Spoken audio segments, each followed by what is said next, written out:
Yes, അങ്ങനെ ആദ്യം തന്നെ നമ്മൾ വാർത്തകൾ വിശദമാകുമ്പോൾ തൃശ്ശൂരിലെ ബാങ്ക് കവർച്ചയുമായി ബന്ധപ്പെട്ട് പ്രതിയെ പിടികൂടിയതടക്കമുള്ള അതിന്റെ വിശദാംശങ്ങളിലേക്കാണ് പോകുന്നത്. ചാലക്കുടി ബാങ്ക് കവർച്ചാ കേസിൽ പ്രതി കവർച്ച നടത്തിയത് രണ്ടാം ശ്രമത്തിൽ എന്നാണ് വിവരങ്ങൾ ലഭിക്കുന്നത്. 14-ാം തീയതിക്ക് മുൻപും ബാങ്കിൽ കവർച്ച നടത്താൻ ശ്രമിച്ചതായി മൊഴി. അന്ന് പോലീസ് ജീപ്പ് കണ്ടതോടെ ആ ശ്രമം ഉപേക്ഷിക്കുകയായിരുന്നു.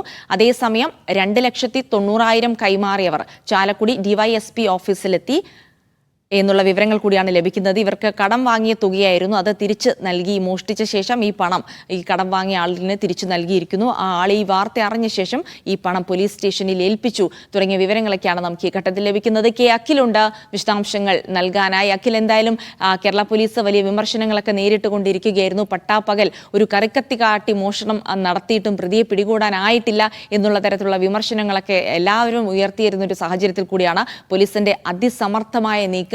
ഏതൊരു കള്ളനും എവിടെയെങ്കിലും ഒരു തെളിവ് അവശേഷിപ്പിക്കുമെന്ന് പറയുന്നത് ഈ കേസിലും യാഥാർത്ഥ്യമായല്ലേ?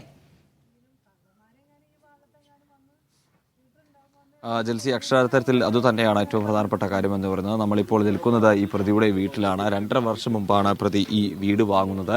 ഇന്നലെ ഈ പ്രതി അറസ്റ്റ് ചെയ്യുന്നതിന് മുമ്പ് 2:30-ക്ക് ഇവിടെ ഒരു കുടുംബ സംഗമം അടക്കമുണ്ടായിരുന്നു. ആ കുടുംബ സംഗമത്തിൽ പോലും അതായത് ഒരു അസ്വസ്ഥത ഉണ്ടായിരുന്നെങ്കിൽ പോലും വലിയ ആശങ്കയില്ലാതെ ചിരിച്ചു കളിച്ച് വർത്തമാനം പറഞ്ഞൊക്കെയാണ് പ്രതി ഉണ്ടായിരുന്നത് എന്നുള്ള കാര്യമാണ് അല്പസമയം മുമ്പ് കൗൺസിലർ നമ്മളുമായി പങ്കുവെച്ചതെന്നുള്ളതാണ്.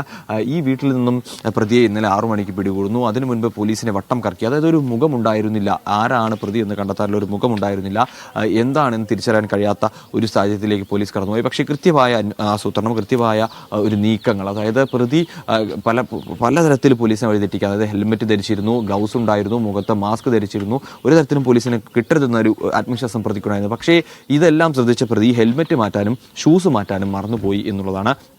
ആ ഷൂസിലെ നിറം, ആ ഷൂസിലെ ആ ഒരു ചെറിയ നിറം, അതാണ് കൃത്യമായി തന്നെ ഈ പ്രതിയിലേക്ക് എത്താൻ പോലീസിനെ സഹായിച്ചത് എന്നാണ് പറയുന്നത്. അതിനുശേഷം ഈ CCTV-കൾ പരിസരത്തുള്ള 500-ലധികം CCTV-കൾ പോലീസ് പരിശോധിച്ചു എന്നുള്ളതാണ് ഈ 2 ദിവസത്തിനുള്ളിൽ തന്നെ. അതിൽ നിന്നും കൃത്യമായി ഈ പ്രതി പോകുന്ന വണ്ടി ലൊക്കേറ്റ് ചെയ്യുകയും അതേ വണ്ടിക്കകത്ത് ഒരേ തരത്തിലുള്ള ഇത്തരത്തിൽ ഈ പറയുന്ന ഷൂ പോലീസ് കൃത്യമായി പരിശോധിക്കുകയും ചെയ്തു.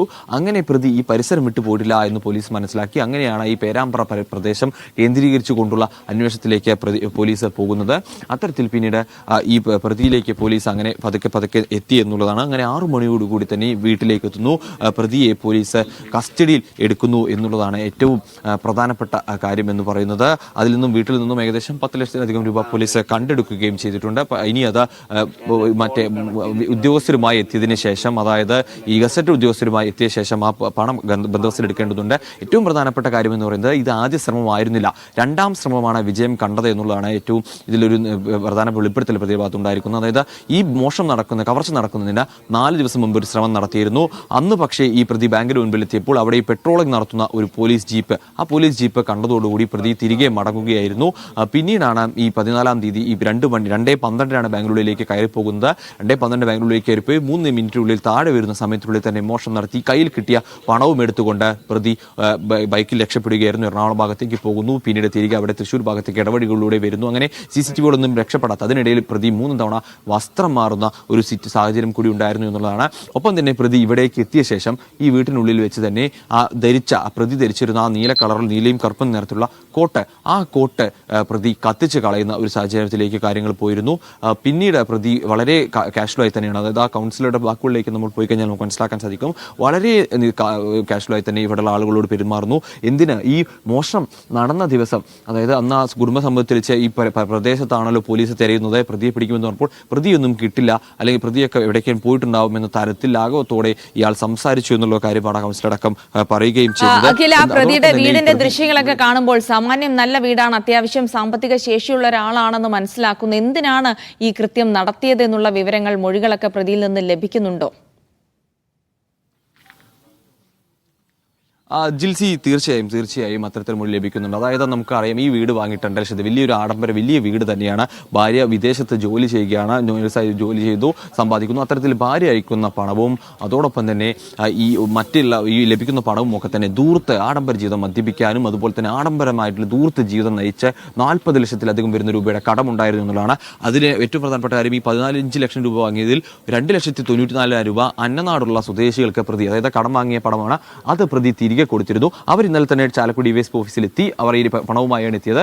അപ്പോൾ എന്തായാലും ഇനി അവരുടെ അടുത്തേക്ക് പോയി ഗസറ്റഡ് ഉദ്യോഗസ്ഥരുമായി എത്തിയത് ശേഷം ഈ പ്രതി ഗസറ്റഡ് ഉദ്യോഗസ്ഥർ ആ പണവും ബന്ദോബസ്തിൽ എടുക്കേണ്ടതുണ്ട്. എന്തായാലും വലിയ രീതിയിലുള്ള വീട് നമുക്ക് കാണാം. വലിയ സൗകര്യത്തിൽ ഒരു കാറുണ്ട്, രണ്ടോളം ബൈക്കുകൾ പ്രതിക്കുണ്ടായിരുന്നു. അത്തരത്തിൽ വലിയ സാമാന്യം മെച്ചപ്പെട്ട നിലയിൽ തന്നെയാണ് ഉണ്ടായിരുന്നു. പക്ഷേ ഈ ഭാര്യ, അതായത് ഈ ഭാര്യയുടെ സ്വർണ്ണ പണം അടക്കം പണയം വെച്ച് ഇയാൾ മദ്യപിച്ചിരുന്നു എന്നുള്ള വിവരമാണ് ലഭിക്കുന്നത്, പോലീസിൽ നിന്നും ലഭ്യമാവുകയും ചെയ്യുന്നത്. അപ്പോൾ അത്തരത്തിൽ ഈ ഭാര്യ ഏപ്രിലിൽ എത്തുന്നുണ്ട്. അപ്പോൾ അതിനു മുമ്പായി തന്നെ ഇതൊക്കെ തിരികെ എടുക്കേണ്ടതുണ്ട്. അപ്പോൾ അതിനൊക്കെ തന്നെയായിട്ടാണ് പ്രതി എന്തായാലും ഒരു ശ്രമം നടത്തിയത്. അതിൽ കിട്ടിയ പണം എടുത്തുകൊണ്ട്, അതായത് വളരെ പെട്ടെന്ന് തന്നെ കിട്ടിയ പണം എടുത്തുകൊണ്ട് കടക്കുകയായിരുന്നു. കൃത്യമായ ആസൂത്രണം ഈ മോഷണ ശ്രമത്തിന് പിന്നിലുണ്ടായിരുന്നു എന്നുള്ളത് തന്നെയാണ്. കാരണം ഈ പ്രതി ഈ ഫെഡറൽ ബാങ്കിൽ ചാലക്കുടിയിൽ പ്രതിക്ക് ഒരു ശാഖയുണ്ട്. അവിടെ ശാഖയുള്ളത് കൊണ്ട് തന്നെ ഈ ബാങ്കിന്റെ പ്രവർത്തന രീതികളെക്കുറിച്ച് കൃത്യമായ ബോധ്യം പ്രതിക്ക് ഉണ്ടായിരുന്നു എന്നുള്ളതാണ്. അപ്പോൾ ഈ 2 മണി മുതൽ 2:30 വരെ ഈ ബാങ്കിൽ ലഞ്ച് ടൈമാണ്. അപ്പോൾ ആ സമയത്ത് അധികം ആരും ഉണ്ടാവില്ല, ക്യാഷ് കൗണ്ടറിൽ ക്യാഷ് ഉണ്ടാവും എന്നൊക്കെ തന്നെ പ്രതി നേരത്തെ തന്നെ നോക്കി വെച്ചിരുന്നു. അതിനു മുമ്പ്, അതായത് ഈ മോഷണം നടത്തുന്നതിന് 3 ദിവസം മുമ്പ്, 4 ദിവസം മുമ്പ് നമ്മൾ ആദ്യ ശ്രമം നടത്തിയെന്ന് പറഞ്ഞു. അതിനുശേഷം പിന്നീട് 3 ദിവസം പോയി പ്രതി ഈ ബാങ്കിലേക്ക് എത്തിയിരുന്നു. ഒന്ന് ഒരു എക്സ്പയറി ഡേറ്റ് ആയ ATM കാർഡുമായാണ് പ്രതി ബാങ്കിലേക്ക് എത്തുന്നത്. അത്തരത്തിൽ ബാങ്കിലേക്ക് എത്തി അവിടെ ഒന്ന് ആ പരിസരം, ബാങ്കിന്റെ ഉൾവശമൊക്കെ തന്നെ പഠിച്ച ശേഷമാണ് പ്രതി ബാങ്കിലേക്ക് വരുന്നത്. CCTV ദൃശ്യങ്ങളൊക്കെ തന്നെ പ്രതി പരിശോധിച്ചിരുന്നു. സെക്യൂരിറ്റി ഇല്ല എന്ന് മനസ്സിലാക്കിയിരുന്നു. ഒപ്പം തന്നെ മറ്റൊരു കാര്യം, ഈ വെള്ളിയാഴ്ച അതിന് തൊട്ട് മുമ്പിലാണ് പോട്ട പള്ളിയുത്. വെള്ളിയാഴ്ചയിൽ വലിയ തിരക്ക്, 1-ാം വെള്ളിയാഴ്ചയും 4-ാം വെള്ളിയാഴ്ചയും വലിയ തിരക്ക് 3-ാം വെള്ളിയാഴ്ചയും വലിയ തിരക്ക് പള്ളിയിലുണ്ടാവും. 2-ഉം 4-ഉം വെള്ളിയാഴ്ചകളിൽ തിരക്കുണ്ടാവില്ല. അത്തരത്തിൽ അതുകൊണ്ട് തന്നെയാണ് പ്രതി 14-ാം തീയതി, അത് 2-ാം വെള്ളിയാഴ്ചയാണ്, അപ്പോൾ പള്ളിയിൽ വലിയ തിരക്കുണ്ടാവില്ല, ആളുകൾ ഉണ്ടാവില്ല എന്നുള്ളൊരു സമയം കൂടി പ്രതിയോഗിച്ച് നോക്കിക്കൊണ്ട് ആ സമയം തന്നെ, ആ ദിവസം തന്നെ പ്രതി തിരഞ്ഞെടുക്കാനും ഒരു കാരണം. അപ്പോൾ കൃത്യമായ പ്ലാനിങ്, അതായത് വരുന്നതിനും പോകുന്നതിനും രക്ഷപ്പെടുന്നതിനും ഒക്കെ തന്നെ പ്രതിയുടെ പക്കൽ കൃത്യമായ പ്ലാൻ ഉണ്ടായിരുന്നു. പക്ഷേ എല്ലാ പറയുന്നത് പോലെ എവിടെയെങ്കിലും ഒരു തെളിവ്, ആ തെളിവ് പക്ഷേ വളരെ ചെറുതായിരുന്നു. അത് കൃത്യമായി ഐഡന്റിഫൈ ചെയ്യാൻ പോലീസിന് കഴിഞ്ഞു. അതിൽ കൃത്യമായ വീക്ഷണം അല്ലെങ്കിൽ ഒരു പ്രത്യേക ഒരു നിരീക്ഷണം പോലീസിന്റെ ഭാഗത്തുണ്ടായിരുന്നു. അത് തന്നെയാണ് പ്രതിയിലേക്ക് ഇത്ര പെട്ടെന്ന് പോലീസിനെത്താൻ സഹായിക്കുകയും ചെയ്തിരിക്കുന്നത്. ജിൽസി.